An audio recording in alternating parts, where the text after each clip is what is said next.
Tere head inimesed, täna on üks igavesti tore päev. Igavesti tore päev sellepärast, et räägime mulle ühel väga südamelähedasel teemal ja selleks on katusetelgid. Ja selleks, et katusetelkidest paremini rääkida, oleme ka 3 erinevat katusetelki siia valmis pannud. Võib-olla kõigepealt üldse meie matkaspordis pakume siis Autohome'i katusetelke ja kui võib-olla väga laialt need kõigepealt liigitada, siis kõigepealt on olemas siis kõva katusega telgid ja pehme katusega telgid. Et antud telk meie selja taga ongi nüüd üks variant siis kõva katusega ja nende erinevused tulevad siis avanemissüsteemidest ja ka selles mõttes vastavalt avanemisele, kuidas on ka nii-öelda see ruumi suurus ja võib-olla eelkõige peakõrgus nendes telkides. Väga õige, tegelikult peakski kohe alguses ära rääkima selle kõva katusega telgi eelised võib-olla teiste telkide ees on ju.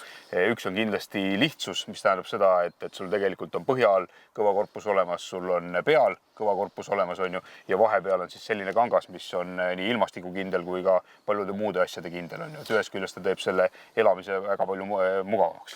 Jaa, kindlasti, eks selles mõttes võib-olla Autohome erinebki teistest telgitootjatest selle poolest, et need tema lahendused on hästi läbimõeldud ja kasutatakse ainult kvaliteetseid materjale, et nagu sa siin juba ka viitasid, siis altpoolt nii-öelda soojustusena on kindlasti väga kvaliteetne alusmadrats, mis on siis ka nii-öelda vett hülgav, ehk selles mõttes, kui midagi sinna ka peaks maha minema, seda imbu kohe sisse on võimalus kiirelt ära pühkida, antibakteriaalne.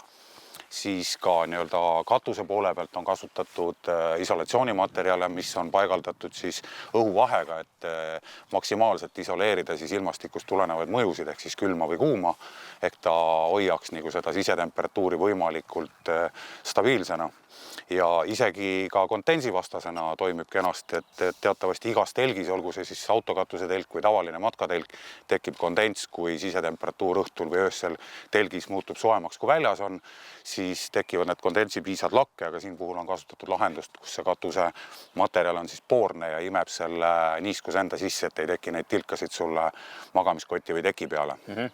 Üks oluline teema, mis käib nende kõvakaanega telkidega kaasas, on aerodünaamika ja kuna nad on tehtud sellise kõva korpuse sisse, mis hoiab igas asendis ja iga kiiruse juures oma kuju, on ta eest veidi madalam, tagant vähe suurem, siis mõju kütuse kulule on ju tegelikult üsna väike. Jaa, kahtlemata, et eelkõige võib-olla ka selle tootmise poole pealt see, et kõik need kõva korpusega telgid valmivad käsitööna. Ehk siin on siis nii-öelda kasutatud klaasplastikut, mis iseenesest on juba väga tugev materjal ja nii deformeerimisele kui löökidele. Jah, et aerodünaamile kahtlemata, et tehas on kõvasti näinud vaeva sellega, et esiteks sõites oleks see telk hääletu, ehk ei tekiks erinevaid nii-öelda siis vilesid või mis iganes, et kõik me oleme nagu suusaboksidega sõitnud ja mõni boks vilistab rohkem, mõni vähem. Et siin ma pean küll nentima, et see nii-öelda disain on tehtud sellisena, et ta on suhteliselt vaikne. Ja kütuse poole pealt ka, et siin on korralikult seda katusetelki testitud, ehk see kütuse kulu oleks ka võimalikult väike ja siin erinevate andmete juures võib öelda, et kas ilma või siis katusetelgita, et kuskil suurusjärk see kütusekulu kahe võib olla seal kuskil liitri kandis, et võib-olla sõltub natukene sõidustiilist ja ka siis ilmastikust. Ja üks põhjus, miks mulle see Columbus just nii väga meeldib, on see, et ta avaneb sellises kolmnurksesse asendisse. Tagant tuleb teha üks klõps lahti ja põhimõtteliselt 30 sekundi pärast võid juba minna sinna magama, sest padjad ja tekid on seal kõik sees olemas. Teine põhjus on see, et ta avaneb nii palju kõrgeks, et seal tagumises otsas jääb lae kõrguseks 1,50 m, mis tähendab seda, et halvema ilma korral saad oma juustud ja vehnid võtta katusetelki kaasa või siis mingisugused muud lauamängud ja veeta ka koledama ilma puhul mõnusasti aega. Jaa, kahtlemata, et kui me nüüd räägimegi praegu nendest erinevustest kõvakatuse puhul, siis selle kolmnurkselt avaneval telgil just need samad plussid on, mis sa nagu kirjeldasid. Ei saa öelda, et tal nüüd võrreldes teise telgi eest on ainult plussid, et tal on ka miinust, et ütleme standardpikkus katusetelgin endal on 2,10, aga see nüüd tähendab seda, et just sellest avanemise suuna järgi, et kui me siia sisse paneme täna 1,90 m see mehe magama, siis ütleme niimoodi, et päris sirguda ennast ikkagi ei lükka, et see nii-öelda väiksem või teravam nurk võtab ikkagi suhteliselt palju ruumi ära. Aga õnneks on saada pikematele inimestele ka XL. Täpselt nii, et kes on nüüd ikkagi natukene pikemad inimesed, et siis on võimalus 20 senti pikemat saada, et sellisel juhul on ikkagi nii-öelda see jalaruum ka pikale inimesele tagatud. Aga muu poole peast jah, kahtlemata on tema eeliseks see, et see pearuum kas või ka nii-öelda öösel või õhtul magama minnes hommikul ärgates riietumisel on oluliselt suurem, eks sul on mugavam ennast riidesse panna ja igal juhul nii-öelda mis iganes sa seal telgis siis parasjagu ei tee, on seda ruumi nagu rohkem.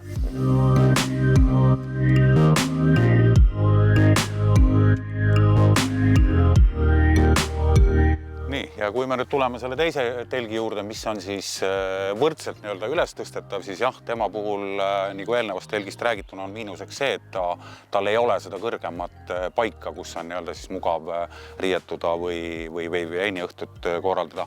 Aga jälle teistpidi on nii-öelda see telk oma suuruselt kõigist punktidest võrdväärselt ühekõrgune ja pearuumidel on sees täpselt nüüd 92 sentimeetrit.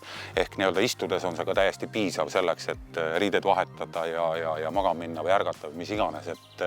Et kellel nüüd võib-olla antud telgi puhul on, või see telk on sümpaatsem, siis on võimalus ka võtta natukene nii-öelda kõrgemat mudelit, mis annab siis veel lisa 4 sentimeetrit pearuumi juurde ja samas võimaldab ka nii-öelda siis rohkem nii-öelda panipaigana sõiduaeg kasutada. No erinevus eelmisega on kindlasti ka see, et kui Columbus käib lahti nii-öelda puhtalt amortisaatoritega ja kinni tuleb samamoodi jälle ise füüsiliselt sikutada, siis see käib vändaga.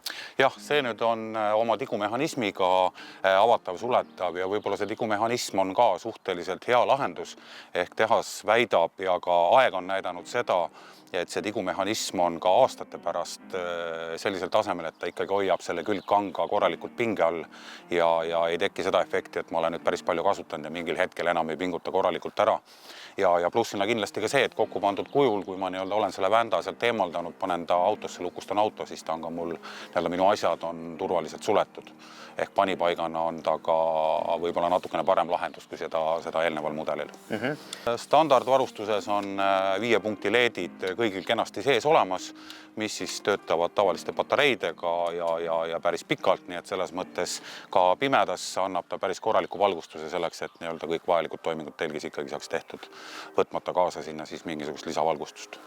Kindlasti ei tasu tähelepanu alt välja jätta ka nende kangaste materjalid. Mina oma aastate pikkuse ekspluatatsiooni käigus olen tähele pannud, et tegelikult ei ole väga vahet, kas ma panen selle lumega kokku, panen selle vihmaga kokku ja lahti tehes on ta jälle täpselt samamoodi, midagi ei allita, midagi ei mädane.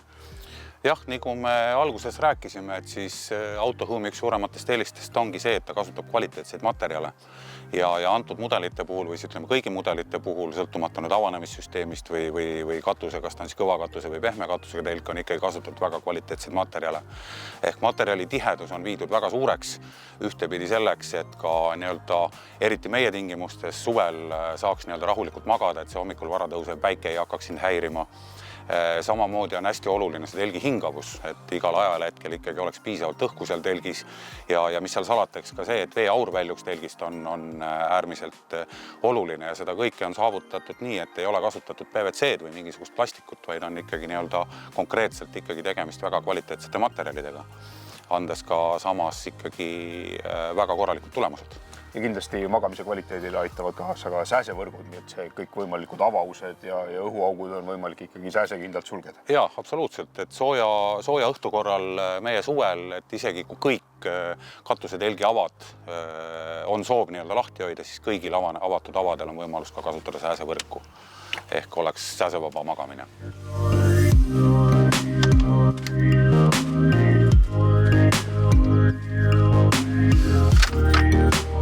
Kolmandana on siis meie kaubavalikus siis ka pehmed katusetelgid. Et tegemist samamoodi katusetelgiga ikkagi, kus on võimalik magada ja miks ta siis on just ilma kõva katuseta. Ehk võib-olla esialgselt on tema nii-öelda avamis ja kokkupaneku lahendus natukene teissugune ja võib-olla alustada tuleks kõigepealt sellest, et auto katusel kokku pandud kujul moodustab sellise kuubiku, mis võib-olla suurema katusega või suurematel autodel annab võimaluse ka katusele peale selle katusetelgi paigaldada ka näiteks pikematel reisidel lisavarustust. Jah, ütleme, kõige mõistlikum ongi võib-olla teda liigitada selliseks väga pika matka või overland tüüpi automatka telgiks, on ju, et kui sul on lisaks telgile vaja katusele panna, kas siis veel kütuse kanistreid või tagavararattaid või veel mingeid asju, siis kõvakattekas võtab ära põhimõtteliselt kogu katuseruumi, aga see jätab ruumi ka muudele asjadele. Eks see ongi võib-olla, ütleme, laias laastus kõige suurem erinevus, miks see telk on vähe teissugune. Kindlasti ka erinevuse poole pealt on see, et ta avab nagu lõõtsana nii-öelda nagu kahe tasapinnaliselt ennast lahti, ehk see annab ka tegelikult palju oluliselt suurema põrandapinna.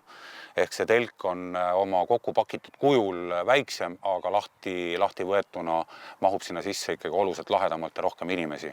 Ehk tema pikkus on juba suurem, ehk ka jalgade ruumi pikematel inimestel on rohkem ja mahutavus ja ka kõrgus on suurem. Et need ongi võib-olla need kõige suuremad erinevused, miks ta erineb nüüd kõvakatusega telkidest.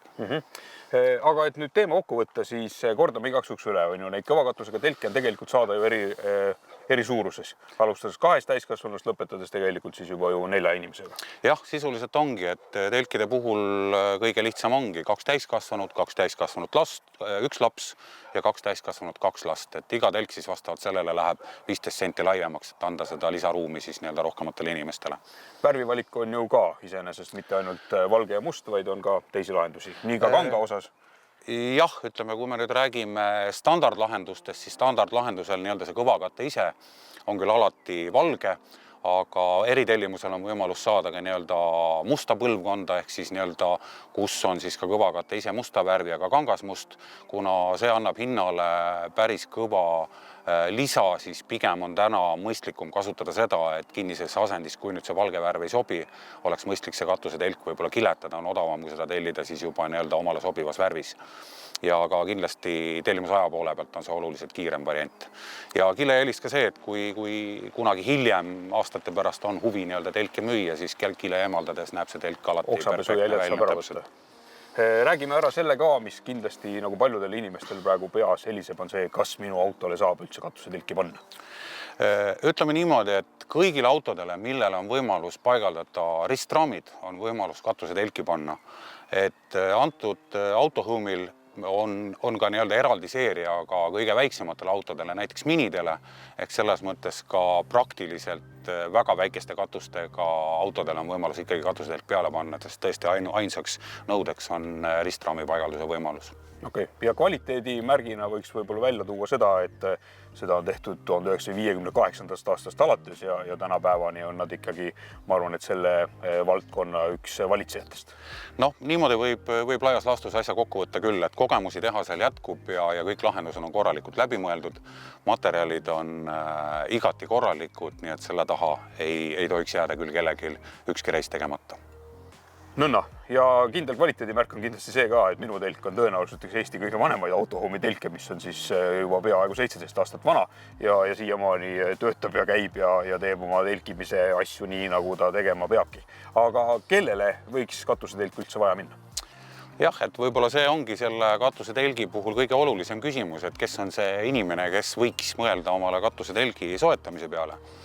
Et eelkõige võib-olla see on inimene, kes liigub hästi palju autoga looduses, kes tahab olla oma liikumistes vaba, kes ei taha broneerida pikemalt ette hotelle teadmata, kas ta sinna õhtuks jõuab või ei jõua või avastab tee peal mingi väga kihvti koha, kus võib-olla tahaks hoopis ööbida. Ehk tegelikult kokkuvõttes võibki öelda seda, et see telk on nüüd just nimelt see, mis annab sulle vabaduse siis nii-öelda automatkade või autoreiside puhul ööbida täpselt seal, kus sa tahad või seal, kus uni või vajadus sunnib. No vot, sellise toreda sõnumiga lõpetamegi, kellel huvi, käige Matkaspordi kodulehe pealt läbi, käige poodidest läbi ja uurige, kas mõni tore katusetelk võiks ka teile sobida. Seniks aga kaunist nägemist!